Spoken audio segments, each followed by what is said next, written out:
Oh, hi! I just finished this book called Mr. Penumbra's 24-Hour Bookstore by Robin Sloan. Basically, it's about this guy named Clay who goes to work at a local bookstore and then finds out the bookstore is less of a bookstore and more of a cult. It's a really great read and it brings up a lot of interesting subjects, which I thought I'd go into today. As I mentioned, the bookstore, or rather the people involved in the bookstore, are sort of in a cult. The main idea of which is that there's this code, the Codex Vital, that supposedly holds a secret to immortality, yet no one has ever broken the code. The idea that these people will stop at nothing to break this code and discover the secret of immortality says to me that they have something to live for. And not just something to live for, but something to live forever for. Is it the miracle of existence? Is it wanting to see everything?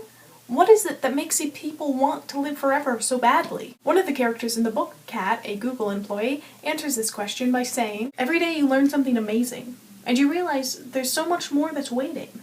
80 years isn't enough." This same character poses the question, given the chance, would you freeze your own head? And for me, for a shot at more time on Earth, for more time to see the world, for more time to make sense of things, for more time to leave my mark, yeah.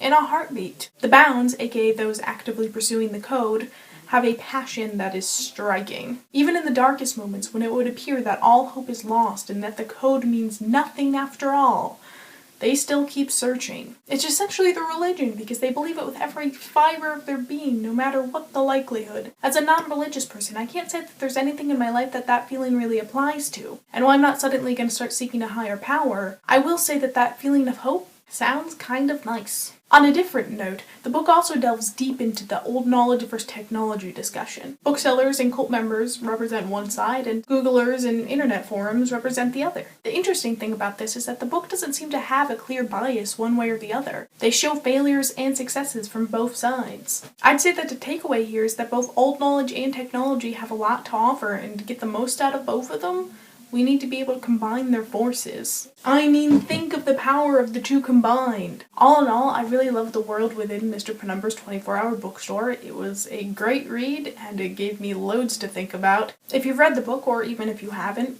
feel free to add to this discussion in comments. Bye!